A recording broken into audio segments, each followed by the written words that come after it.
والحمد للہ رب العالمین۔ معزز سامعین السلام علیکم۔ میں اللہ کی پناہ اور مدد چاہتا ہوں کہ وہ بات کروں جو اسے ناپسند ہو اور وہ بات نہ کروں جو اسے پسند ہو۔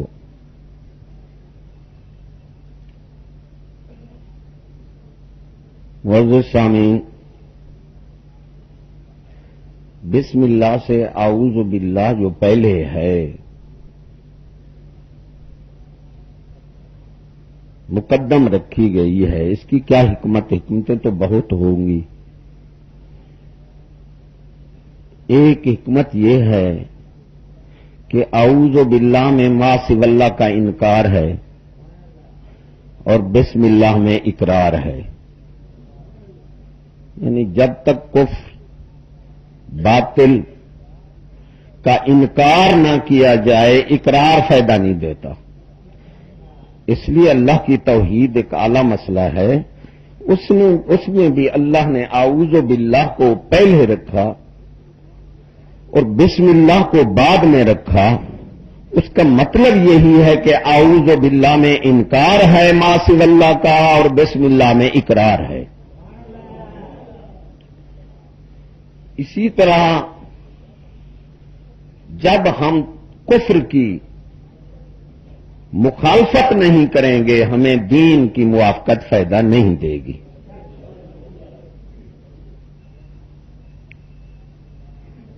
اس لیے لا الہ پہلے آ گیا اور الا اللہ میں نفی پہلے آ گئی۔ اس بات میں الا اللہ میں اس بات ہے اور لا الہ میں نفی ہے۔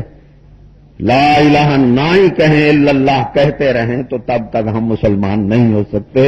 جب تک ہم انکار نہ کریں گے ما سوی اللہ کا، اللہ کا اقرار فائدہ نہیں دے گا۔ تو اس لیے ایک بزرگ عبادت کرتے کرتے تو بہت جب قریب ہوئے تو اللہ نے اپنی شان کے مطابق اس سے کلام کیا، فرمایا ہاتف کے ذریعے یا اس کی شان کے مطابق جس طرح وہ ہم نہیں قیاس کر سکتے۔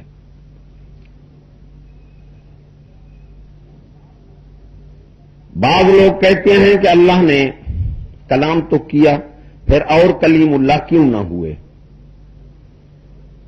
ارے میاں، کلیم وہ ہوتا ہے جو جب مرضی آئے سوال کرے اور اپنا جواب لے، اسے کلیم کہا جاتا ہے۔ اللہ جس سے کلام فرما دے، وہ محتاج ہو خود اپنے سوال کر کے جواب نہ لے سکے، وہ کلیم نہیں کہ، اس لیے ہم اوروں کو کلیم نہیں کہتے سوائے موسیٰ علیہ السلام کے۔ تو اللہ نے اپنی شان کے مطابق اس سے کلام کیا کہ اے میرے بندے، تو نے میرے لیے کیا کیا؟ یا اللہ پاک، میرا نمازیں پڑھی، یہ تو اپنے لیے کیا، تو نے روزے رکھے، نوافل پڑھی، ذکر و اذکار کیا، رات دن تیری عبادت میں مشغول رہا۔ اللہ نے فرمایا یہ سب کچھ تو نے اپنے لیے کیا، تو نے میرے لیے کیا کیا؟ اب وہ پریشان ہو گیا کہ یا اللہ تو فرما کہ تیرے لیے تو کس چیز کو پسند کرتا ہے، تیرے لیے میں کیا کروں؟ اللہ نے فرمایا میں اس بات کو پسند کرتا ہوں، میرے لیے کرنا ہے تو میرے دشمن کو دشمن سمجھ اور میرے دوست کو دوست سمجھ۔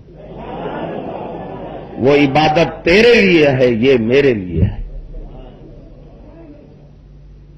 کیونکہ دشمن تین قسم کے ہوتے ہیں، ایک تمہارا دشمن، وہ بھی تمہارا دشمن، ایک تمہارے دوست کا دشمن، وہ بھی برابر میں تمہارا دشمن، اللہ بھی اسی، اور ایک تمہارے دشمن کا دوست، وہ بھی تمہارا دشمن ہوگا۔ اگر تم دشمن کے دوست کے ساتھ دوستی بناؤ گے تو دھوکہ کھا جاؤ گے، نقصان کھا جاؤ گے۔ اس لیے اللہ بھی یہی اب شیطان جو تھا، شیطان نے عبادت سے انکار نہیں کیا، عبادت تو کرتا تھا اور فرشتے بھی کرتے تھے. اور بعض لوگ کہتے ہیں کہ نبی کے علم سے شیطان کا علم زیادہ ہے، نعوذ باللہ. تو اللہ نے جب فرمایا تھا کہ فرشتوں کو تم نام بتاؤ اگر تم سچے ہو، تو شیطان ہی تو تھا اس میں، نہیں تھا شیطان؟ تو وہ بھی تو جواب نہ دے سکا. معلوم ہوا نبی کے علم سے اس کا علم تو ہم مثال ہی نہیں دیتے، فرشتوں کا علم ہی کم ہے.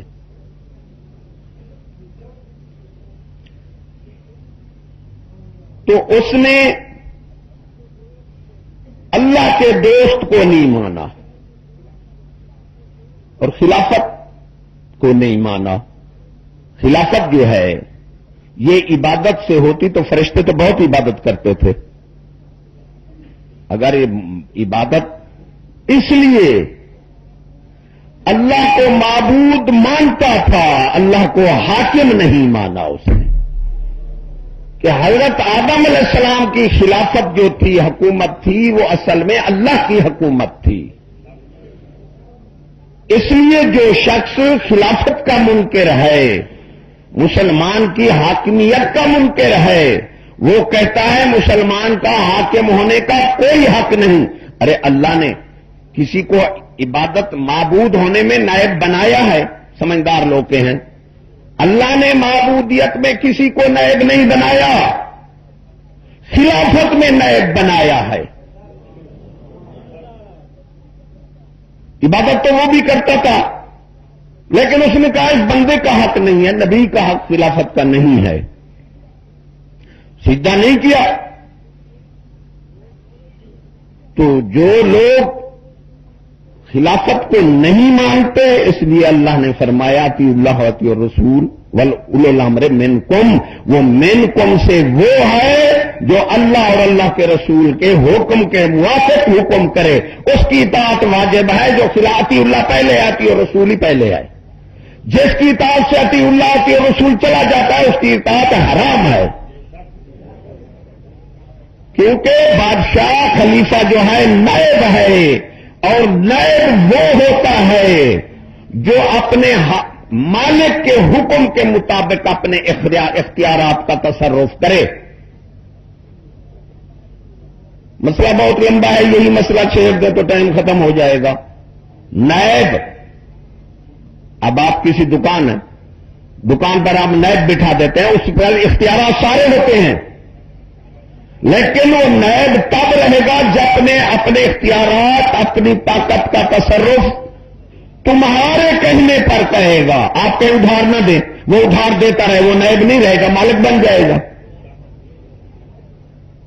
اسی طرح اللہ نے نائب بنایا ہے، اور نائب وہ ہوتا ہے جو اپنا تصرف، طاقت، اختیار کا تصرف حقیقی مالک کی مرضی کے مطابق کرے. اگر نہیں کرتا تو وہ نیابت کا منکر ہے، وہ خدا کا دشمن ہے. وہ فرعون تو ہو سکتا ہے، مسلمان نہیں ہو سکتا.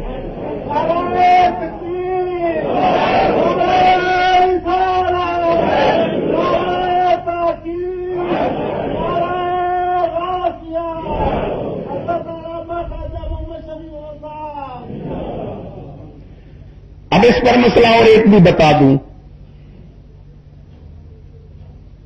کہ ہم جو ہمارا مذہب ہے، آج کل دیوبند جو مسلک بیان کرتے ہیں، وہ یہ کرتے ہیں کہ اللہ کے حکم کے بغیر کوئی کچھ نہیں کر سکتا. اللہ کے حکم کے سمجھ لینا اس مسئلے کو.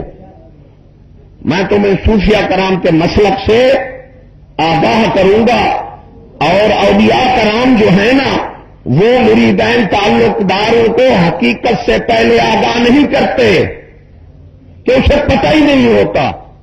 پہلے شریعت سے آگاہ کرتے ہیں، حقیقت کے پردے کھل جاتے ہیں.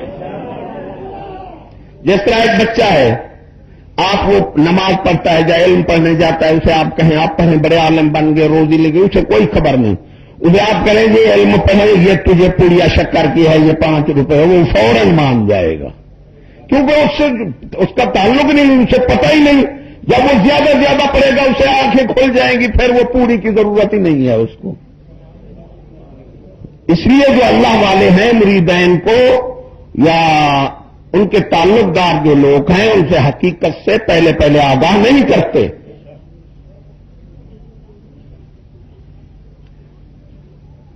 تو ہم یہ ہمارا مذہب جو صوفیہ کرام کا مسئلہ کا ہے وہ یہ ہے کہ اللہ کے دیے ہوئے اختیار اور اللہ کی دی ہوئی طاقت کے بغیر کوئی کچھ نہیں کر سکتا. یہ صحیح مسلک ہے. اب میں آپ بتا دوں، دو راستے ہیں، ایک جہنم کو جا رہا ہے، ایک بہشت کو جا رہا ہے. دو راستے ہیں، ایک باطل اور ایک حق. اب ہمیں اختیار دونوں راستوں کا چلنے کا دے دیا ہے. پھر ہمارا امتحان لیا ہے کہ میرا حکم کون مانتا ہے. حکم دیا تو میرے حق کے راستے پر چلنا، باطل کے راستے پر نہ چلنا. حکم اور چیز ہے، نائب کو اختیارات اور طاقت اور چیز ہے. جو یہ کہتے ہیں کہ اللہ کے حکم کے بغیر کوئی کچھ نہیں کر سکتا، یہ باطل مذہب ہے. ہمارا مسئلہ کہ اللہ کے دیے ہوئے اختیار اور دی ہوئی طاقت کے بغیر کوئی کچھ نہیں کر سکتا. دونوں راستے پر چلنے کا ہمیں اختیار دے دیا. اب میں باطل کے راستے پر جا رہا ہوں، میں کہوں اللہ کے حکم سے جا رہا ہوں، میں تو کافر ہو جاؤں گا. اللہ نے تو حکم دیا ہے حق کے راستے پر چل، اختیار دے دیا ہے، حکم ہے حق کے راستے پر چل. جب میں باطل پر چلوں گا تو میں نے اللہ کے حکم کے خلاف کیا ہے. اگر میں یہ کہہ دوں کہ اللہ کے حکم سے میں کر رہا ہوں تو میں تو کافر ہو گیا. اللہ نے یہ تو حکم نہیں فرمایا کہ باطل کے راستے پر جاؤ. یہ صوفیہ کرام کا مسلک ہے. دوسرا لوگ کہتے ہیں کہ حضور صلی اللہ علیہ وسلم نے جو فرمایا وہ تو ہونا ہے، تو ہمارا کیا قصور ہے. یہ بھی باطل مذہب ہے، یہ بھی باطل مذہب ہے. ہمارا مسئلہ کا ہے جو سمجھ لینا جو فرما گئے وہ ہونا ہے، ان کے حکم کے تاثرات ہوں گے، ہم تو بچ جائیں گے. ہمارا مسئلہ کیا ہے جو ہونا تھا آپ دیکھ رہے تھے فرما دیا. بات سمجھ لینا، جو قیامت تک جو کچھ بھی ہونا تھا جو ہوا وہ آپ دیکھ رہے تھے، آپ نے فرما دیا.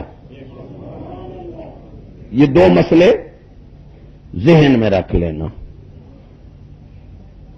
اب شیطان نے اس لیے اللہ کی تعظیم بالذات، اس کی تعظیم ذات کی کرنی،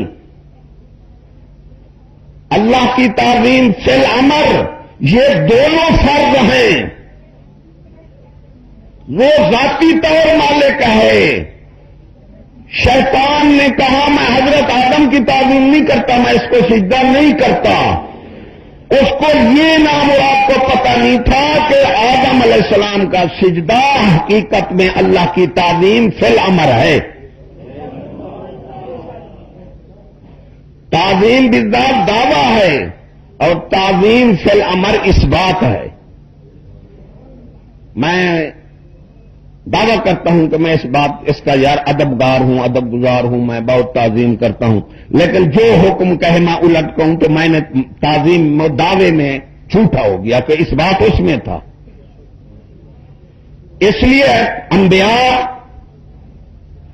اور رسولوں کی تعظیم بالذات بھی فرض ہے اور تعظیم فی الامر بھی فرض ہے.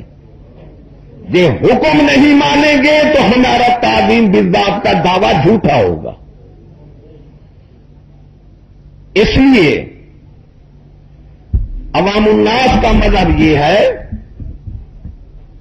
کہ بغیر محبت خدا رسول ایمان کا دعویٰ جھوٹا. یہ عوام الناس کا مسلک ہے، یہ دعویٰ ہے.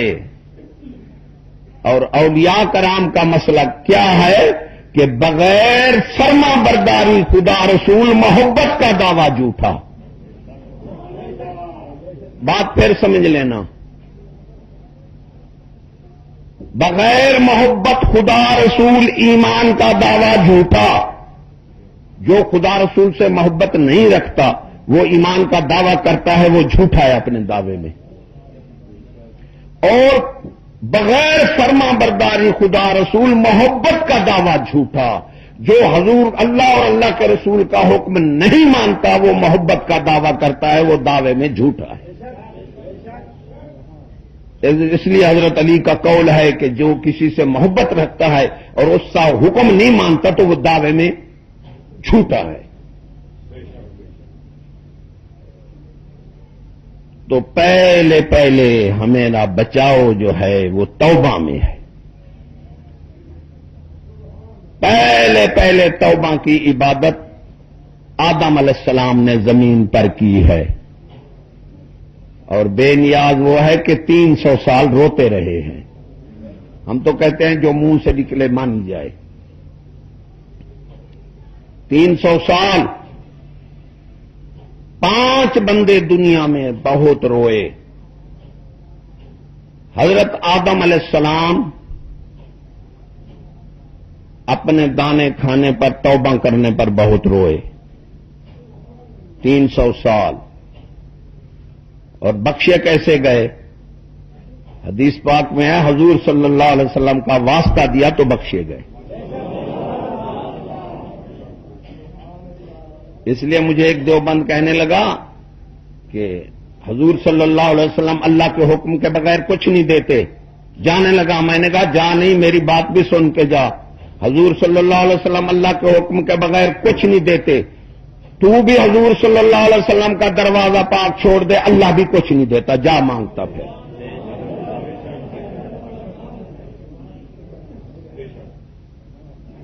بہت روئے. توبہ کی عبادت حضرت آدم علیہ السلام نے کی زمین پر، اور حضور صلی اللہ علیہ وسلم کا واسطہ ڈالا تو عرفات کے مقام پر آپ کی توبہ قبول ہوئی، اور وہ 10ویں محرم کا دن تھا. بی بی پاک بھی وہیں آپ کو مل گئی، اس کے لیے اس کا نام بھی عرفات رکھا گیا ہے. دوسرے حضرت یحییٰ علیہ السلام خدا کے خوف سے بہت روئے. تیسرے یعقوب علیہ السلام اپنے بیٹے کی جدائی میں بہت روئے. اور چوتھی بی بی پاک بی بی فاطمۃ الزہرا رضی اللہ تعالی عنہا حضور صلی اللہ علیہ وسلم کی جدائی کے بعد بہت روئے.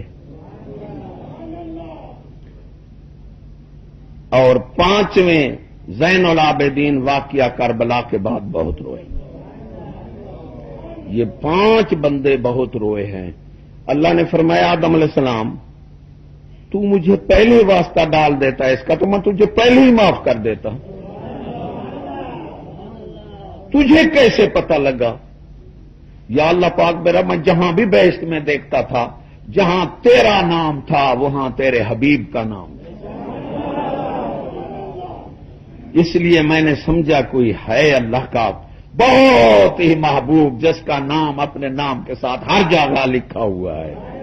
یہ تو جدا کر رہے ہیں نا. تو حضرت آدم علیہ السلام، اس لیے حضور صلی اللہ علیہ وسلم کو ایک بندے خواب میں دیکھا کہ پوچھا یا رسول اللہ ابو علی کے بارے میں کیا ہے؟ آپ نے فرمایا میرے وسیلے کے بغیر جنت میں جانا چاہتا تھا، دوزخ میں ہے. ہم تو ایمان سے کھا پی بھی آپ کے وسیلے. اور اللہ نے فرمایا اے آدم میں اس کو پیدا نہ کرتا تو نہ تجھے کرتا، نہ کسی نبی کو کوئی جہان بھی پیدا نہ کرتا. وہ میرا ایسا محبوب ہے. تو توبہ کی عبادت پہلے حضرت آدم علیہ السلام نے کی. اور توبہ بہت بڑی عبادت ہے. توبہ یہ ہے کہ بندہ یہ نہیں کہ گناہ کرتا رہے، کرتے کرتے کہے توبہ کر لوں گا. یہ نہیں، انجان ہونے میں توبہ کی، گناہ کرتا رہا پھر توبہ کی تو وہ گناہ معاف ہو جاتے ہیں. لیکن پھر گناہ نہ کرے. اگر اس نے توبہ توڑ کر گناہ کیا تو میں یہ نہیں کہتا کہ وہ توبہ استغفار معافی نہ مانگے، لیکن اللہ کا وعدہ جو ہے اس توبہ پر ہے، وہ اللہ کی مرضی بخشے یا اللہ کی مرضی نہ ہی بخشے۔ سبحان اللہ والحمد للہ لا الہ لا حول ولا قوت الا باللہ۔ اب رہا مصائب، تکالیف، دنیا میں مومن کو بھی آتی ہیں اور غیر مومن کو بھی آتی ہیں۔ کافر کو عذاب ہوتا ہے، مومن کو آزمائش اور امتحان ہوتا ہے۔ اس لیے ولی کو جو مصائب آتے ہیں وہ ابدال سے کم ہوتے ہیں۔ اس لیے جتنا بھی درجہ بڑھتا جاتا ہے، انبیاء کو بلیات مصائب بہت آئے، حضور صلی اللہ علیہ وسلم تک انتہا ہے۔ اور بزرگان دین فرماتے ہیں دین میں سب کے اونچے کو دیکھ اور کوشش کر کے میں ویسا ہو جاؤں، اور دنیا میں سب سے نیچے کو دیکھ پھر کوشش مت کر۔ ایمان سے مجھے آپ بے وقوف کہیں گے، میرا مسلک ہے جو پیدل چلنے والا ہے نا وہ سائیکل والے سے اچھا ہے۔ آپ بے وقوف کہیں گے، اپنا اپنا مسلک ہوتا ہے، اور سائیکل والا موٹر سائیکل والے سے اچھا ہے، موٹر سائیکل والا کار والے سے اچھا ہے۔ ایمان سے اس میں تکبر کم ہوگا، اس میں جوں جوں غرور سے سر بھرتا جائے گا۔ اس لیے اوپر مت دیکھو، نیچے دیکھو۔ سعدی علیہ رحمت نے فرمایا میرا جوتا نہیں تھا، سمجھایا تو ہم کو، میں اللہ کے دربار میں عرض کر رہا تھا یا اللہ پاک میرا مجھے جوتا نہیں دیا، میں پیروں ننگا جا رہا ہوں۔ آگے گیا شہر میں ایک بندہ پڑا تھا، اس کے پاؤں نہیں تھے، وہ شکر کر رہا ہے یا اللہ پاک میرا شکر ہے تو نے آنکھیں دیں، زبان دی، میرا سارا وجود، پاؤں نہیں دیے تو کوئی، آپ کہتے ہیں میں گرا بے ہوش ہو گیا، ساتھی اس کے پاؤں نہیں ہے وہ شکر کر رہا ہے، تیری جوتی نہیں ہے۔ اس لیے آپ نے فرمایا تیری گدڑی ہے، جھوپڑی والا جو ہے وہ کچے مکان والے سے افضل ہے، ارے کچے مکان والا پکے مکان والے سے افضل ہے، اور پکے مکان والا کوٹھی والے سے افضل ہے۔ یہ نہ دیکھ کوٹھی کو اس نے کیا گنوا کر کیا بنایا ہے۔ اللہ کے نزدیک فانی چیز کی کوئی قدر نہیں۔ آپ نے فرمایا تیری گدڑی ہے، کوئی ایسا ہوگا جس کی گدڑی بھی نہیں ہوگی، میں تھا ایسا بھی ہے جس کی گنڈی کہتے ہیں، ہم پتہ نہیں آپ کیا کہتے ہیں، یہ پرانے کپڑوں سے بنا لیتے ہیں سی سی کر، بزرگان دین بناتے تھے، اور ہم تو گدڑی کہتے ہیں، آپ پتہ نہیں کیا کہتے ہیں۔ تو میں کہتا ایسا بندہ بھی ہوگا جس کی گدڑی نہ ہو۔ تو میں یقین کرو آج سے 30-35 سال ایک گھر میں گیا، دیکھا تو کپڑا کوئی نہیں رہی، اور سردی کا موسم ہے۔ میں نے کہا تمہارے بسترے کپڑے مائی جی کہاں ہیں؟ وہ کہنے لگی چاچا ہمارے کپڑے نہیں ہیں، جب سردی ہوتی ہے میں سر کا جو بوچھا نام کہتے ہیں پتہ نہیں کیا دوپٹہ اوڑھ لیتی ہوں، اور میرا گھر والا چادر پہن جاتا ہے، جب بہت سردی لگتی ہے ہم آگ جلا کر بیٹھ جاتے ہیں۔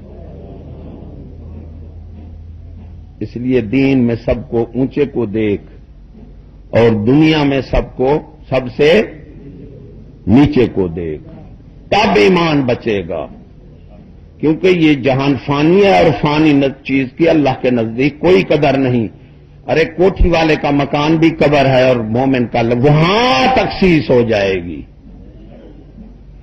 وہاں مکان ایک جیسا نہیں ہوگا، ایک قبر سانپوں سے بھری ہوئی ہے۔ اس لیے بزرگان دین فرماتے ہیں جس کو موت سے یقین ہے اور وہ تیاری نہیں کرتا وہ دعوے میں جھوٹا ہے، جس کو قبر سے یقین ہے اور اپنی قبر صاف نہیں کرتا وہ بھی دعوے میں جھوٹا ہے۔ قبر اور موت دو ایسی چیز ہیں، ایمان سے کسی کو نہ دیکھو، کوٹھی نہ دیکھو، یہ دیکھو اس نے کیا گنوا کر کوٹھی بنائی ہوئی ہے، اسے عقل نہیں ہے۔ ہمارا جو ہے منزل مقصود جنت ہے، یہ نہیں ہے منزل مقصود۔ ونگے پندارا داں تاریک را خواہ داں مرزید نش آخر خدا. بے وقوف کو کہو کہ اگلے جہان کے لیے کچھ کر، وہ کہتا ہے خود بخود خدا بخش لے گا. ہم سارے ایسے ہیں. ارے خدا بخش دے گا، جنت خدا دے گا، دنیا نہیں دے گا. دنیا بھی. ابراہیم ادھم گئے ایک جنگل میں، ایک راہب بیٹھا تھا. تو آپ کو پیاس لگی، آپ نے فرمایا میں نے پانی پینا ہے. اچھا، انہوں نے لوٹا رکھا تھا پانی کا، پتھر پر مارا، ایک طرف سے دودھ کی نہر نکل گئی، ایک طرف سے پانی کی. جس کا ہمیں فکر ہے، ایمان سے یقین میں کمی ہے، عطا میں کمی نہیں ہے. اس نے کہا یہ کیفیت تمہیں کیسے پیدا ہو گئی؟ کہنے لگا یہ تو موسیٰ علیہ السلام کی قوم پر پتھر پانی دیتے تھے، میں تو حضور صلی اللہ علیہ وسلم کا امتی ہوں، اس لیے میرے لیے اللہ نے دودھ کی نہر بھی نکال دی. ہم نے اپنی دنیا، یہ دنیا جو ہے نا، جب تک اس کو نہیں سمجھ سکتا بندہ آخرت کو نہیں سمجھ سکتا. یاد رکھنا اس دنیا کو سمجھنا. اور جب تک بندہ اپنے دوست دشمن کی پہچان نہیں رکھتا وہ بندہ دنیا میں دھوکہ کھا جاتا ہے، دین میں بھی اور دنیا میں بھی. اس دوست دشمن سارا قرآن مجید اسی میں آیا ہے، دوست اور دشمن کی پہچان میں آیا ہے.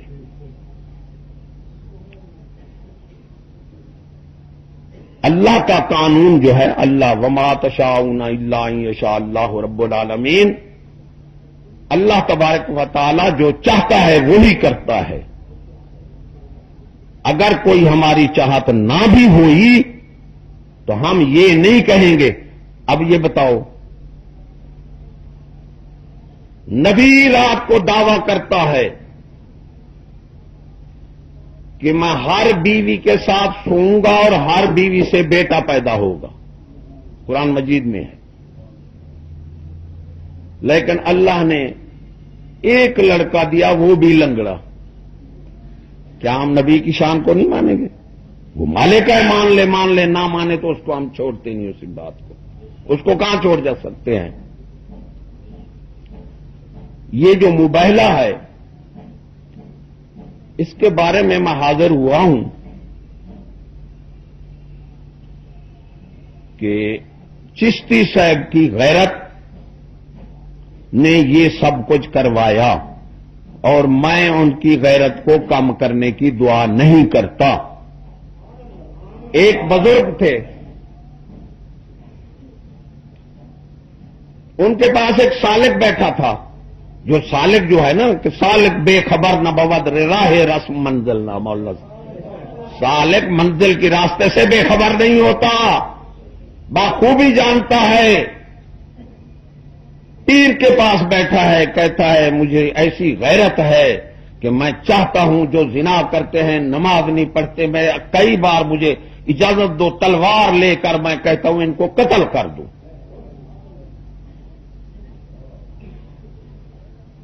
آپ نے فرمایا میں تیری غیرت کی ختم ہونے کی تو دعا نہیں کرتا، میں یہ دعا کرتا ہوں کہ اللہ تمہیں صبر دے.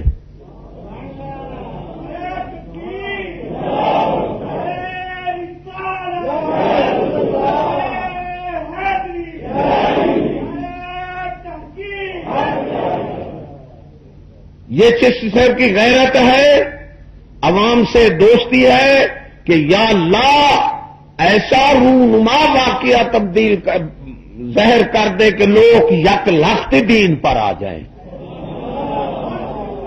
انہوں نے غیرت کے تحت کیا ہے، اس لیے اگر ہو گیا تب بھی حق حق ہے، نہ ہوا تو تب بھی حق حق ہے. میں آپ ان کی غیرت کی جو ہے کمی کی دعا نہیں کرتا، میں ان کے صبر کی دعا کرتا ہوں اس ولی کی سنت سے. اور مباہلہ، حضور صلی اللہ علیہ وسلم نے مباہلہ فرمایا، ایک بندہ بھی نہیں آیا. تبلیغ اور تلوار اٹھی. سمجھدار بیٹھے ہو، میں تو دیہات میں بیٹھنے والا ہوں. تلوار اٹھی، 72 لاکھ مربع میل تک بادشاہی چلی گئی. تبلیغ سے 313 بندے آئے 13 سال میں. جہاد اور تبلیغ اسلام کے پھیلنے کے دو ہیں. یہ غیرت سے کہہ دیا. اس سے اگر ہم سچے ہو جائیں تو اس سے دین نہیں پھیلتا. حضور صلی اللہ علیہ وسلم نے مباہلہ فرمایا کوئی کافرہ ایک بھی مسلمان نہیں ہوا. پتھر کلمہ پڑھتے رہے ایک کافر مسلمان نہیں ہوا. چاند 2 ٹکڑے ہوا ایک کافر مسلمان نہیں ہوا. سورج باہر پلٹ آیا ایک کافر مسلمان نہیں ہوا. اور آپ کے آنکھ سامنے ہے ٹوٹانی صاحب آگ سے باہر نکل آیا. کوئی بتا دے ایک دیوبند پھر کر آیا ہو. یہ تبلیغ ومال رسول الا البلاغ سراپا معجزات ہوتے ہیں. لیکن اللہ نے فرمایا میں نے تم رسولوں کو بھیجا تبلیغ کرنے کے لیے. یہ نہیں فرمایا کہ معجزات دکھانے کے لیے. ارے جو معجزات دیکھتے رہے وہ رہ گئے, جنہوں نے بلا دلیل مانا وہ پار ہو گئے.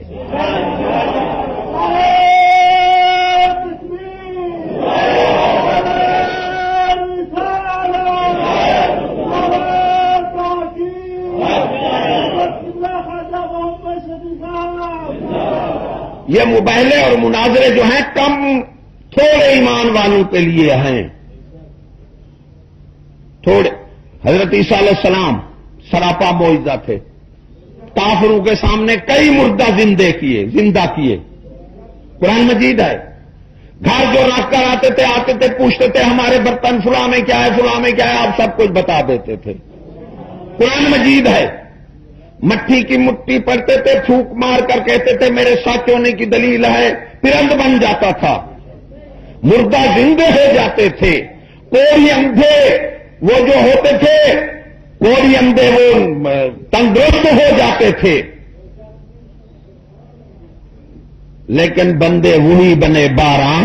حضرت عیسیٰ علیہ السلام سراپا معجزہ ہے, بندے صرف ہواری 12 بنے. وہ معجزات دیکھنے والے رہ گئے. اس لیے اللہ کا یہ قانون نہیں ہے. یہ میں نے عمر اچھروی نے تقریباً کم و بیش کہتے ہیں واللہ عالم کہ 20-25 انہوں نے مناظرے کیے.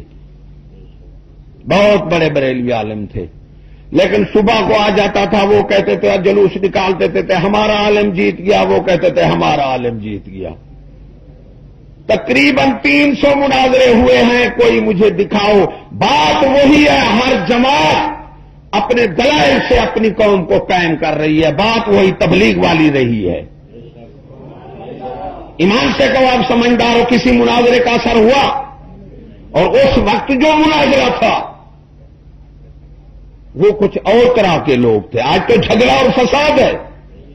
ایمان سے میری بات میں چشت صاحب کو میں نے روکا ہے.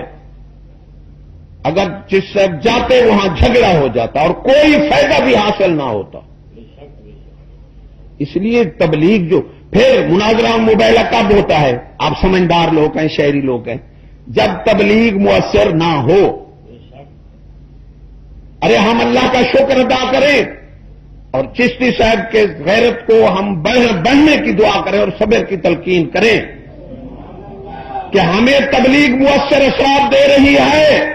یہ لوگ پریشان ہیں.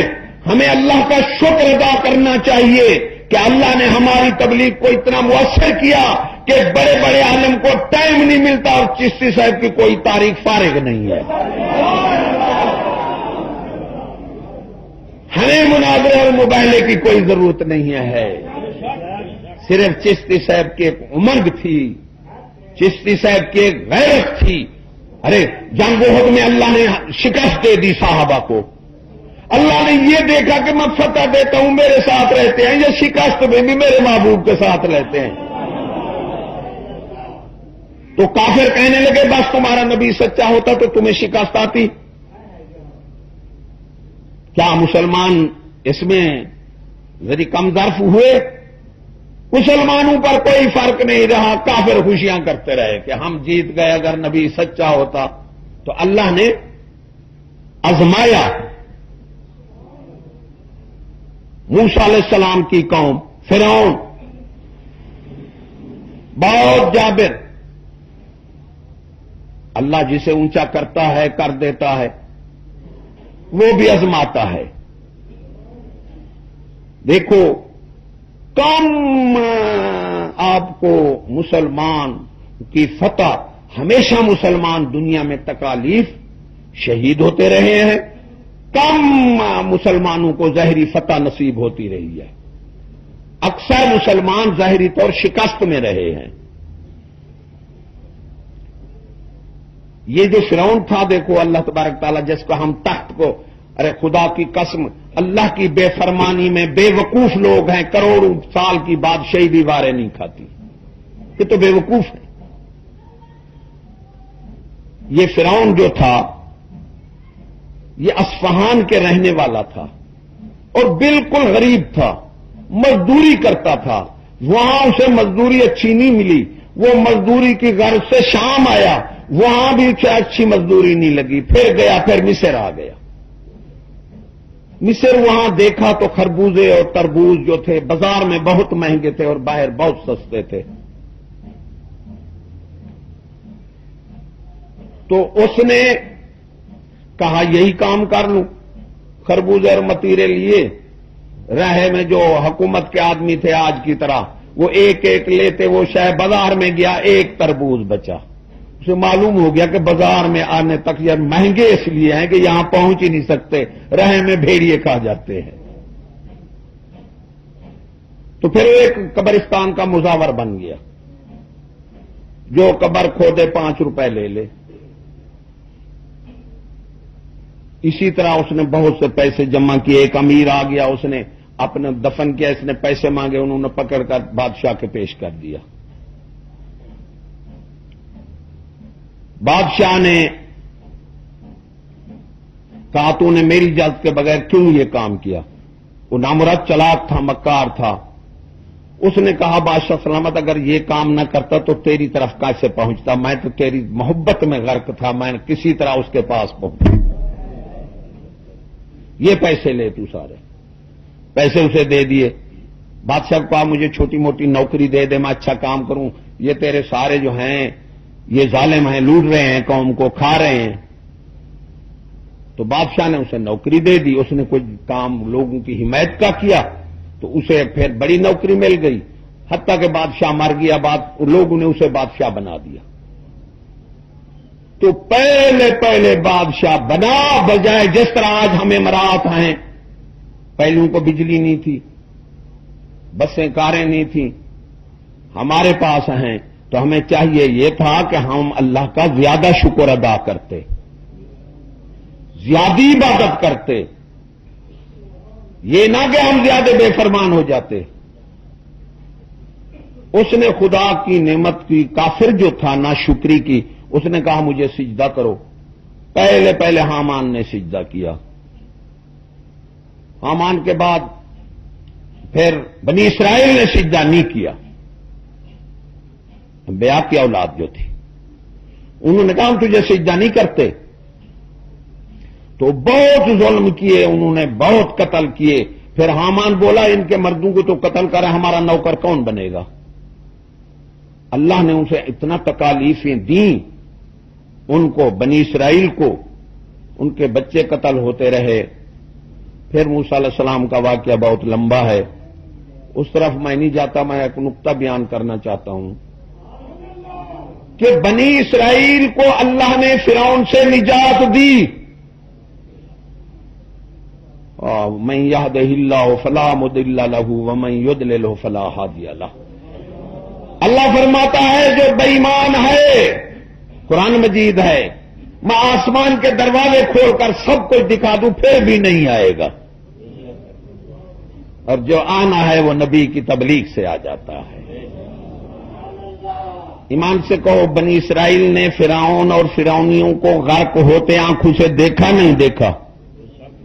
موسیٰ علیہ السلام کی صداقت پر کتنا بڑی دلیل اللہ نے دی کہ وہ غرق ہوتے ہوئے آنکھوں سے دیکھا اسے۔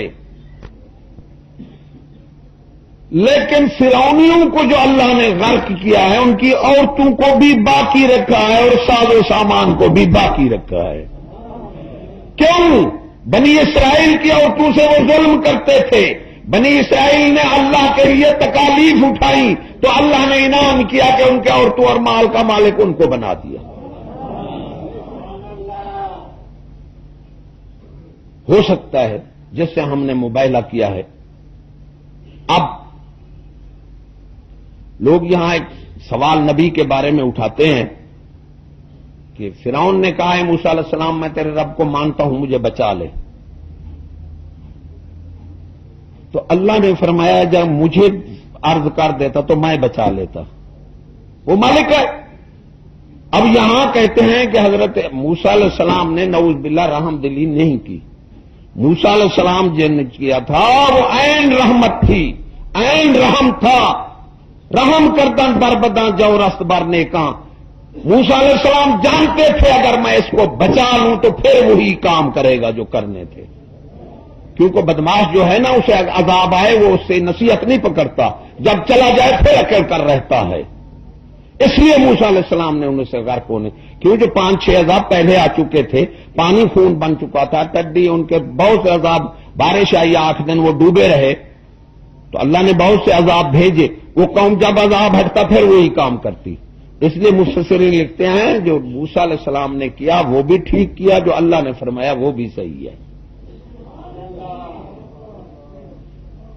میں آپ کو کہوں یہ بے نظیر اور نواز کتنا اترے ہیں، کتنا بے عزت ہوئے ہیں، کتنا بار اترے ہیں، لیکن جب کرسی پر آئے انہیں کوئی خوف رہا، اس سے بھی انہیں برے کام زیادہ کیے. اب نواز شریف کو کتنا صدمہ ملا. میں دعوے سے کہتا ہوں کل وہ وزیر اعظم بن جائے پھر اس سے بھی زیادہ برے کام کرے گا. اس لیے موسیٰ علیہ السلام کی بصیرت، یہ لوگ ایسے بکواس کر دیتے ہیں ہم کسی کے نبی اور خدا کے مابین، زکریا علیہ السلام، یونس علیہ السلام، نبی اور خدا کے مابین درمیان جو واقعہ ہے اس میں جو دخل دے گا برباد ہو جائے گا. اللہ جانے اور اس کا، ہم سب نبی کو معصوم سمجھتے ہیں. اب یونس علیہ السلام انہوں نے عذاب کی بشارت دے دی کہ عذاب آئے گا، اور وہی آ چکی تھی تو عذاب آ گیا، آگ نزدیک آ گئی، وہ سارے گر پڑے اللہ کے آگے. اللہ ہمیں بچا لے، تو کریم ہے. اللہ نے بچا لیا. اب یونس علیہ السلام کو خیال آیا کہ میں نے جو عذاب کی بشارت دے دی نبی ہو کر تو عذاب نہیں آیا ہے، میں لوگ مجھے کیا کہیں گے. آپ چل پڑے. یہ خلاف اولا اللہ اور محبوب کے درمیان وہ بھی سچے تھے، جو کچھ کیا مشیت عزتی کے اندر کرتا ہے. تو اللہ نے انہیں مچھلی میں دے دیا. ہو سکتا ہے جس سے میں مباہلہ کروں وہ اللہ کے آگے گر کر معافی مانگ دے، یا اللہ تو مجھے بچا لے. دیکھو نبی کی بشارت عذاب کی ہو رہی ہے اور وہی ہو رہی ہے، اور بے ایمان وہ اللہ کے آگے دل سے گر گئے کہ یا اللہ تو ہمیں بچا لے.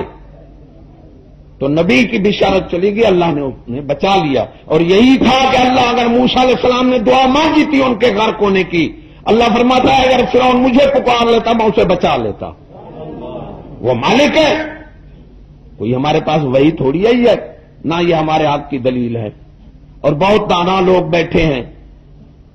میں پہلے بھی کہتا ہوں کہ میں ساری زندگی جنگل میں رہا ہوں، آپ تو شہری ہیں. ایمان سے پڑھے لکھے لوگ بیٹھے ہیں. قاتل جب،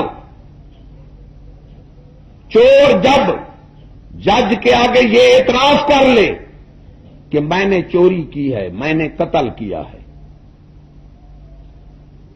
اب بندے وہاں کھڑے ہیں، کوئی اس کی وکیلت کی طرف وکیل کرے یار میں بحث کرتا ہوں یہ قاتل نہیں ہے، تو جو بے وقوف ہوں گے وہ کہیں گے بحث کرو، جو دانا ہوں گے ارے نامراد وہ خود تو مان رہا ہے تو کس کی بحث کرتا ہے، وہ دھکے دے کر نکال دیں گے.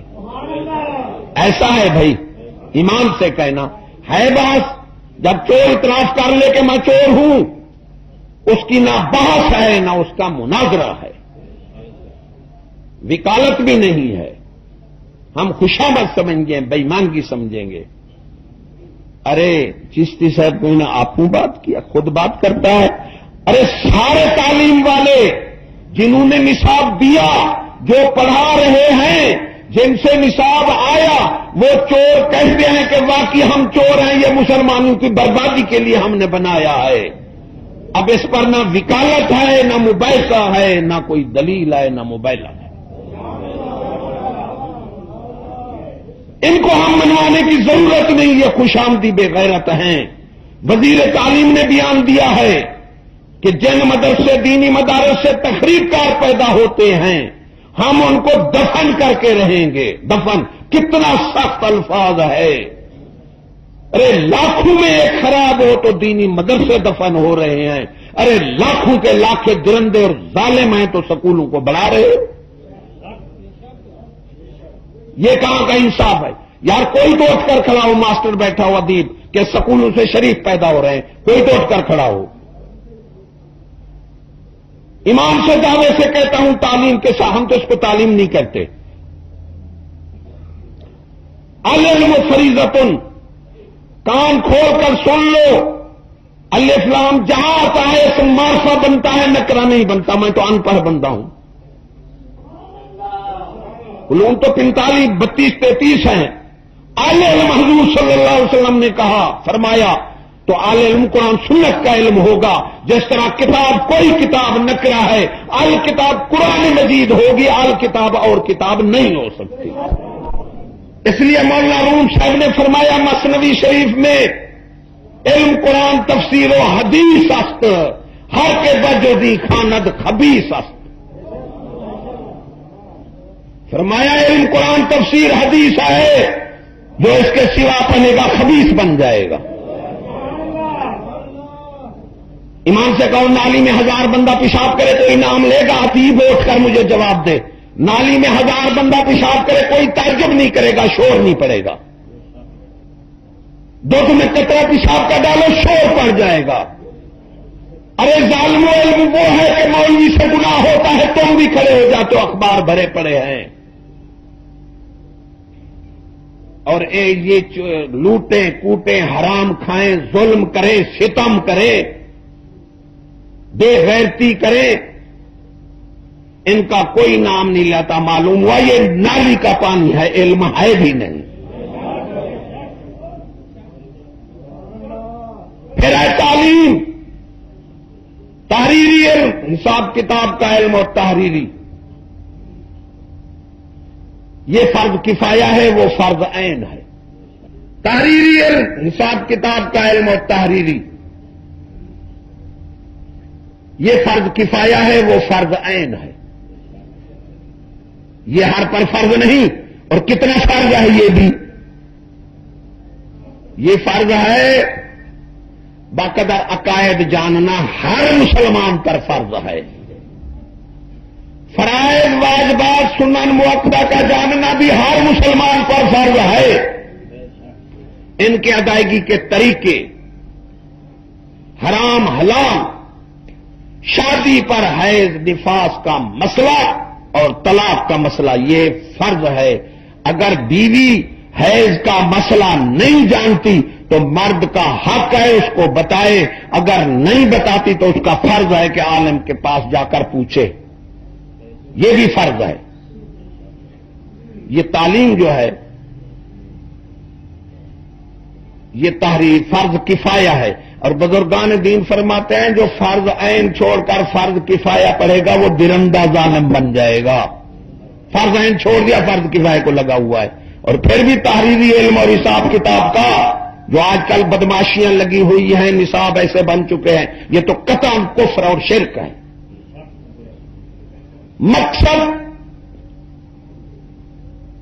مقصد ہو قوم ملک کی خدمت،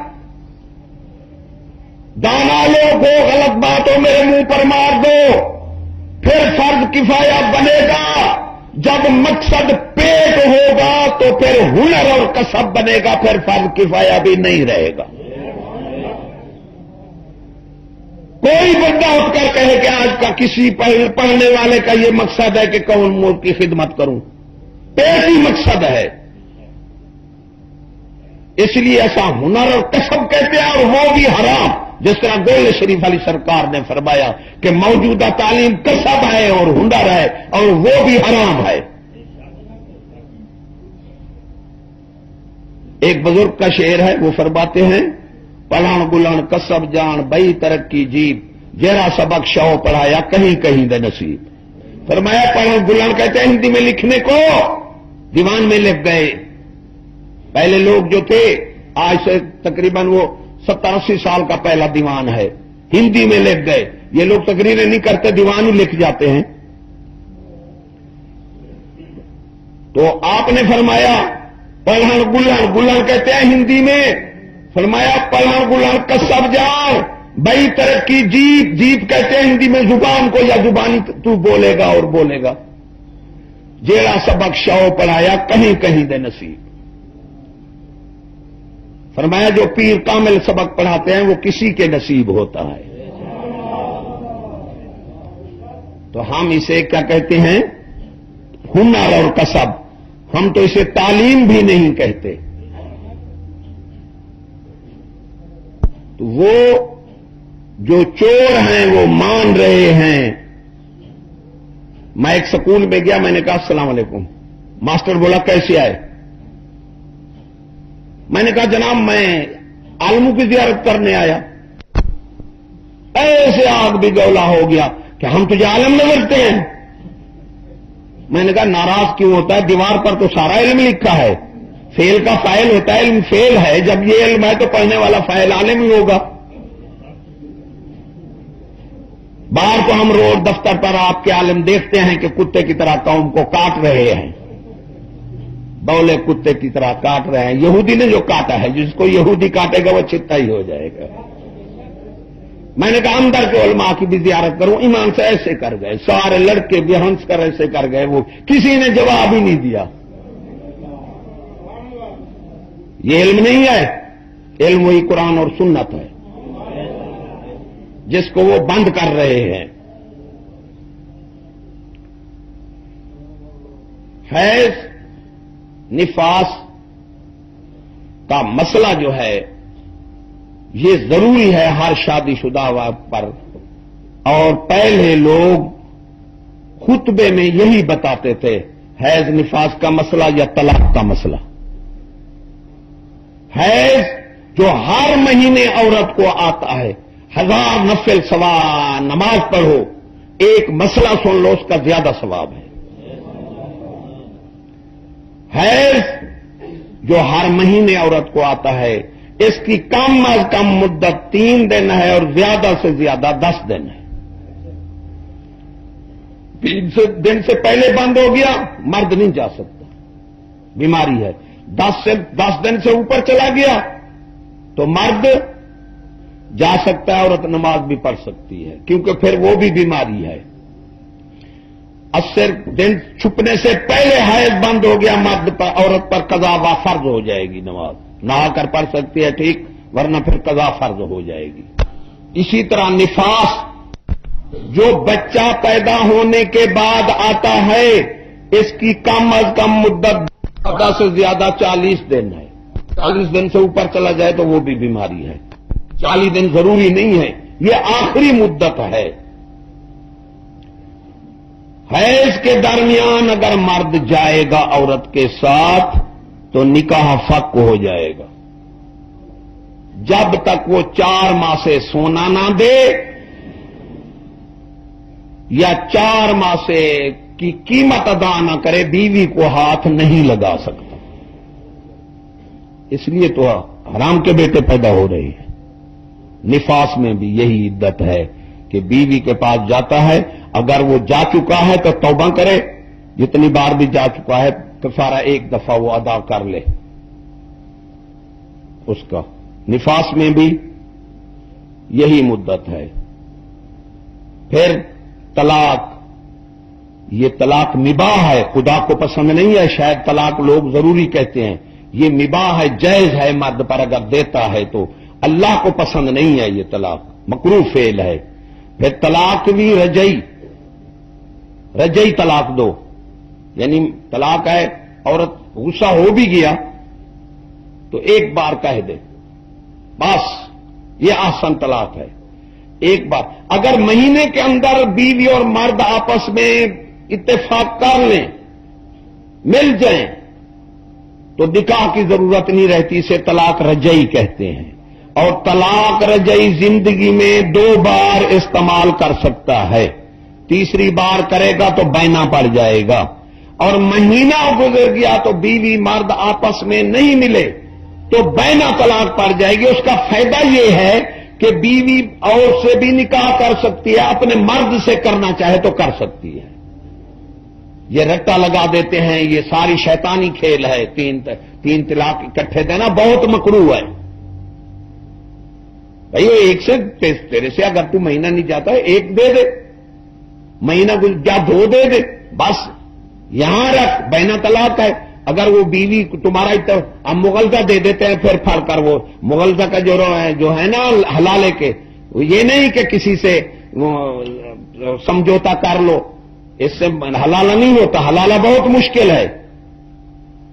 اور پھر لوگ کہتے ہیں جی قصور ہے مرد کا اور سزا بیوی کی، یہ بے وقوف لوگ ہیں۔ اس کے لیے تو شریعت ہے، جس طرح پہلا مرد ہے اسی طرح اس کا مرد ہے۔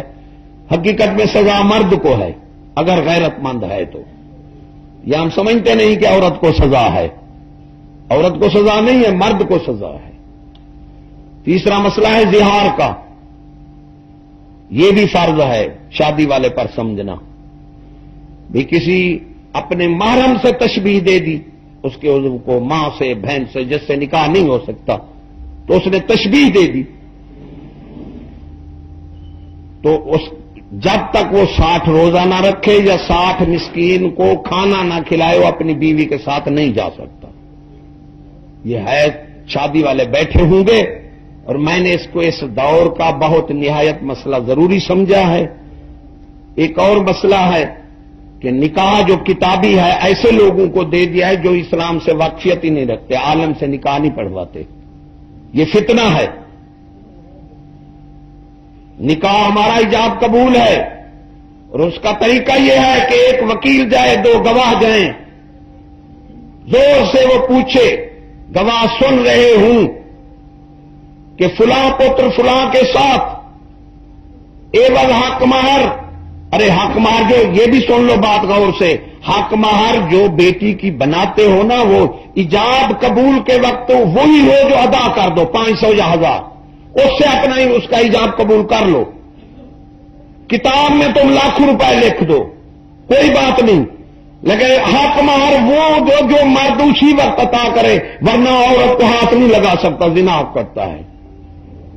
ایک میرا دوست ہے، اس نے 13 لاکھ حق مہر لکھائی ہے، اور اس عورت کو ایجاب قبول اس نے اسی میں کرا دیا، یعنی جب لکھی گئی ایجاب قبول میں شرط نہیں رکھی 1000 تو وہی آ گئی نا۔ اس لیے ضروری ہے کہ ایجاب قبول میں جب بھی وہ عالم نکاح وکیل بن کر جائے، یہ ظاہر کرے کہ ایوز حق مہر 500 یا 1000 کہ ایوز تو اس کے ساتھ نکاح کرنے کا مجھے وکیل مقرر کرتی ہے، یہ طریقہ ہے آسان۔ وہ کہے ہاں، پھر وہ وکیل آئے، فلاں دختر فلاں کو بحیثیت وکیل ہونے کے یا کہے یا نہ کہے، ایوز حق مہر اتنا، روبرو گوان میں تجھے اس کے نکاح میں دیتا ہوں، تجھے قبول ہے؟ وہ کہے مجھے قبول ہے، یہ نکاح ہے۔ جب تک یہ طریقہ نہیں کرے گا نکاح نہیں ہوگا۔ ایجاب قبول جہل لوگ جا رہے ہیں جو کرا رہے ہیں۔ تو یہ مسئلہ میں نے ضروری سمجھا، جو یاد رکھے گا، سن کر غور طرح عمل کرے گا تو مجھے بھی ثواب ملے گا۔ اگر کسی کے یہ فیل ہو گیا ہے حیض اور نفاس کے وقت تو اس کو فوراً توبہ طیب اللہ سے معافی مانگنی چاہیے، اور 4 ماہ سے سونے کی قیمت کسی غریب کو دو، ارے مومن مسلمان کو دو۔ خیرات جو ہے غیر مومن پر، فاسق پر، فاجر پر کہ تمہاری خیرات کو ناجائز طریقے پر لگائے، اس کو خیرات حرام ہے۔ اب ٹیکہ جو ہوتا ہے نا، ٹیکہ مجھے کہتے ہیں ہر تقریر میں یہ بات کرتے ہو، یہ بات میری غیرت گوارا کرتی ہے کہ میں کروں، آپ کو بھی کرتا ہوں۔ علامہ اقبال فرماتے ہیں وہ قومیں دنیا میں برباد ہوتی ہیں ذلیل و خوار، تہذیب غیر کی جو ہوتی ہیں پرستار۔ ایمان سے کو ہمارا اسلام امتیازی مذہب ہے، انہوں نے ہمارے امتیاز، ایک مجھے دکھ اور بھی جماعتوں سے ہوا ہے، آج میں کہہ دوں، ارے وہ بے ایمان ہے جو یہ کہے کہ فلاں بندے نے میرے خلاف بولا، وہ ایمان سے، دائرہ اسلام سے خارج ہے. اس کو کہنا چاہیے کہ یار فلاں نے حدیث قرآن کے خلاف بولا، فلاں نے دین کے خلاف بولا، یہ بات کرے. بات سمجھ لو. جو بھی میں ہوں تو میں تخصیص نہیں کرتا. کوئی بندے نے بات کی تو اٹھ کھڑا ہوا تو نے میرے خلاف کی، سمجھو یہ باطل ہے. وہ اٹھ کھڑا ہوا تو نے خدا رسول کے خلاف بات کی، حدیث قرآن کے خلاف بات کی، یا دین کے خلاف بات کی. ایسے لوگوں کا دین سے کوئی تعلق نہیں ہے جو کہتے ہیں ہمارے خلاف بول رہے ہیں. چشتی صاحب تم سراپا دین ہو، تم کہو چشتی صاحب نے حدیث قرآن کے خلاف بولا ہے، چشتی صاحب نے دین کے خلاف بولا ہے، چشتی صاحب نے قرآن حدیث خدا رسول کے خلاف بولا ہے. ارے ہم تمہارے پیر چومیں گے، جواب بھی دیں گے، اور جو کہے اس نے ہمارے خلاف بولا ہے ہم اسے جواب ہی نہیں دیتے.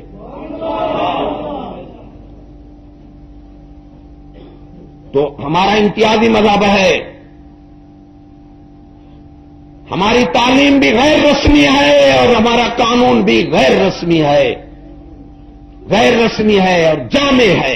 دنیا کے قانون جزوی اور ناقص ہیں، تعلیمیں بھی جزوی اور ناقص ہیں. ہمارا علم غیر رسمی ہے، بدل نہیں سکتا، اور جامع ہے کہ پوری کائنات کے لیے ایک ہے. یہ رسمی اور جزوی علم نہیں ہو سکتے. جب مرضی آئی بدل ڈالا، ایک سکول کا کچھ اور دوسرے سکول کا کچھ. اسے جاہلی علم کہے گا، ایمان سے ایمان والا اسے نہیں کہے گا، کیونکہ ہمارا علم جو ہے غیر رسمی ہے. ایمان سے بدل سکتا ہے، رواج کے مطابق بدال دیتا ہے، بدلتا نہیں. یہ سب رسمی جو ہیں، قانون بھی رسمی ہیں. ہمارا قانون بھی غیر رسمی اور کامل ہے. غیر رسمی جو ہے وہ جزوی، جامع کائنات کے لیے ایک، اور کامل جو بدل نہ سکے. باقی دنیا کے قانون دعوے سے کہتا ہوں جزوی اور ناقص ہے. ارے جزوی اور ناقص کو قانون سمجھے والا پاگل اور بے ایمان ہے.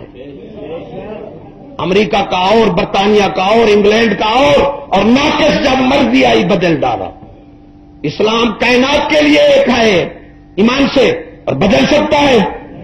نہیں بدل سکتا. جامع اور کامل ہے. اور یہ قانون کے دو جز ہیں کہ قانون جامع اور کامل ہوتا ہے، جزوی اور ناقص نہیں ہوتا.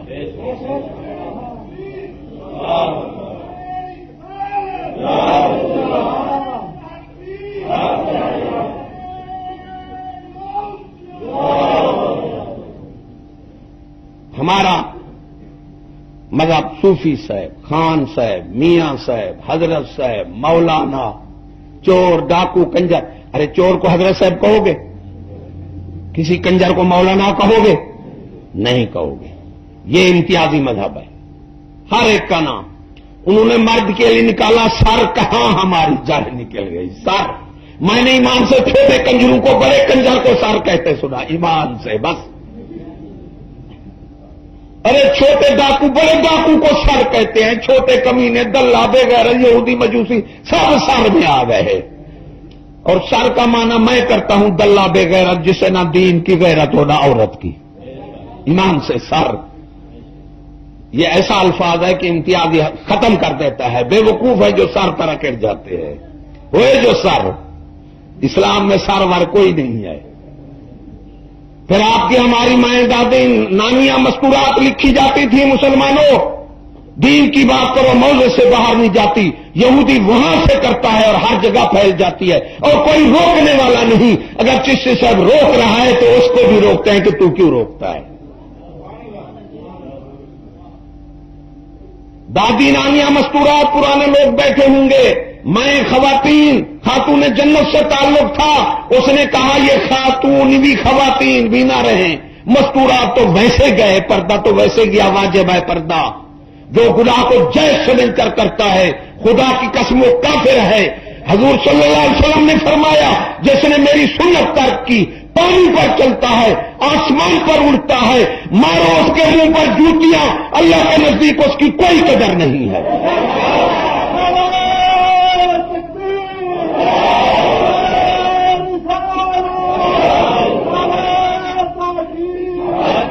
مسلمان ایمان رکھتے ہو، جو سنت ترک کرے اس کی اللہ کے نزدیک کوئی قدر نہیں.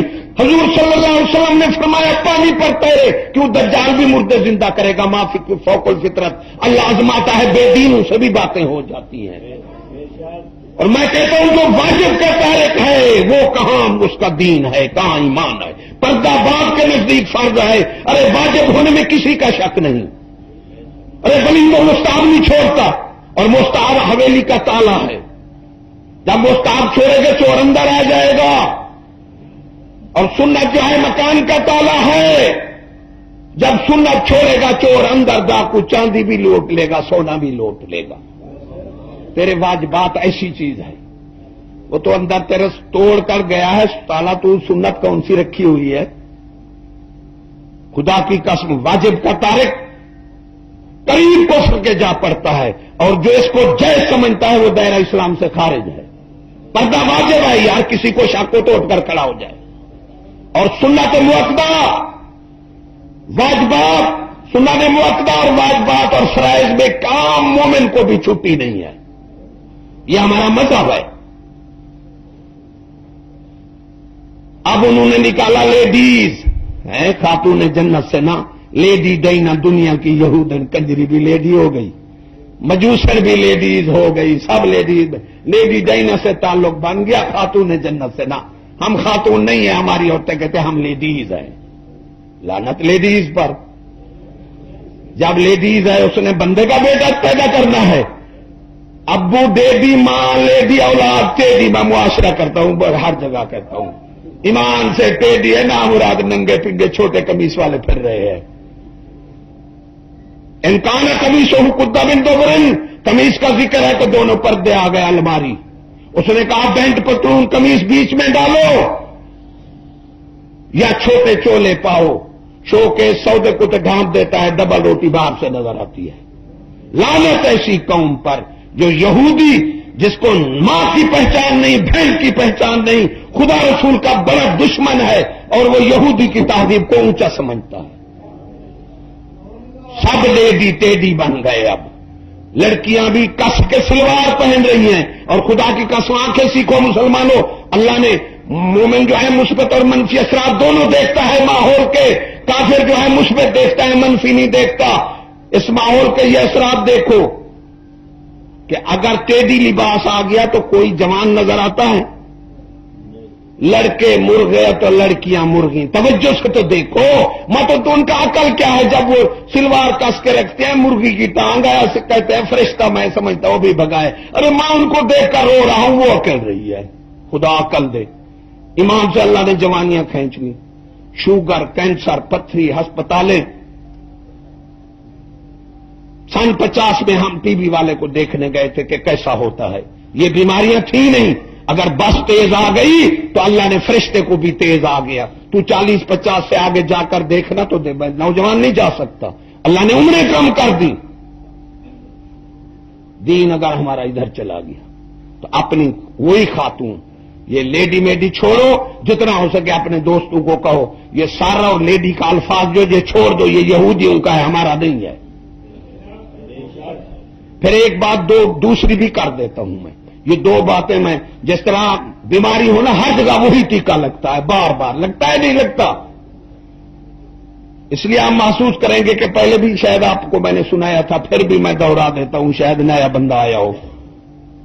حضرت آدم سے لے کر قسم و قسم کے بندے بیٹھے ہوں گے، دوست بھی ہوں گے، دوسرے بھی ہوں گے، کوئی دشمن اٹھ کر میری بات کو ٹھکرا دے، حضرت آدم سے لے کر شواہد اور تاریخ دو چیزیں ہیں، آپ پڑھ کر دیکھو، دلی سے دلی جماعت حکومت کی، کہتے ہیں امریکہ کیوں پیسے دیتا ہے سکولوں کے لیے، ارے خدا تمہیں عقل دے، دلی سے دلی جماعت حکومت کی، بے غیرت سے بے غیرت حکومت کی جماعت ثابت کرو کہ بغیر جنگ کے دوسرے ملک کی فوج کو اپنے ملک کے اندر آنے دیا ہو، مجھے سڑک پر قتل کر دو۔ بات نہیں سمجھی؟ بے غیرت سے بے غیرت حکومت کی جماعت نے آج تک یہ برداشت نہیں کیا کہ بغیر جنگ کے دوسرے ملک کی فوج کو اپنے ملک کے اندر آنے دیا ہو۔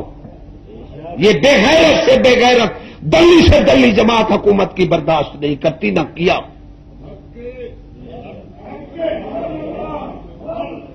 اور ظالم سے ظالم تعلیم جیتا، ظالم سے ظالم، وحشی سے وحشی، کمینے سے کمینے، بدماش سے بدماش حکمران ہوئے ہیں. ارے خود تو قوم کو مارتے رہے ہیں. کوئی بدماش بے ایمان منافق کافر ایسا دکھاؤ کہ غیروں سے اپنی قوم کو مرایا ہو. صحیح ہے غلط ہے، اگر غلط ہے تو کوئی دشمن بیٹھا ہوگا اٹھ کر کہہ دے. ثابت کر کے دکھائیں کسی بدماش حکومت نے ایسا کیا ہو یا کسی دلی حکومت نے بغیر جنگ کے دوسرے ملک کی فوج کو اپنے اندر آنے دیا ہو. خود مرتے ہیں پھر قوم تک آنے دیتے ہیں. عراق پر 20 سال لگ گئے، ارباں ڈالر خرچ کیے، لاکھوں بندے مرائے، ابھی بھی فوج مزاحمت سے پھر رہی ہے. ایسے ہے بھائی نہیں. ارے یہ ایسی دلی جماعت ہے سکول والی کہ فوجی وہ یہاں دنگنا پھر رہے ہیں اور اپنوں کو بھی مرا رہے ہیں اور اپنی دھیوں بہنوں کی بےعزتی بھی کرا رہے ہیں. کیا عالم ہے کرسیوں پر فوجی عالم ہے یا کوئی ادارہ ایماندار کو عالم ہے یا سکول والے ہیں؟ اس لیے وہ ارباں ڈالر دے رہا ہے کہ تعلیم اسے مثبت اثرات دے رہی ہے کہ تعلیم سے ایسے بدماش، ایسے ظالم، ایسے کنجر، ایسے بے غیرت نکل رہے ہیں کہ اس کی فوج بھی دن درا پھر رہی ہے اور اپنے مسلمانوں کو ان سے مرا رہے ہیں. ابھی بھی یہ تعلیم ہے، ہمیں تو منفی اثرات دے رہی ہے اسے مثبت. تاؤں 20 گنا پاکستان پر زیادہ خرچ کرتا تب بھی ایک حیثیت اسے حاصل نہ ہوتی. 20 گنا زیادہ بندے مراتا. میں پہلے بھی کہتا ہوں کہ میں ساری عمر جنگل میں گزاری ہے، دیہات میں علی پور پسماندہ علاقہ ہے، پھر ادھر ادھر دریا. شہری سمجھتے تھے بہت دانا ہوتے ہیں. خدا کی قسم آ کر دیکھا کہ عقل ایمان میں ہے، کسی شہری وغیرہ کا کوئی تعلق نہیں. ابھی بھی تعلیم تعلیم تعلیم کہہ رہے ہو، کہاں برباد ہو گئے.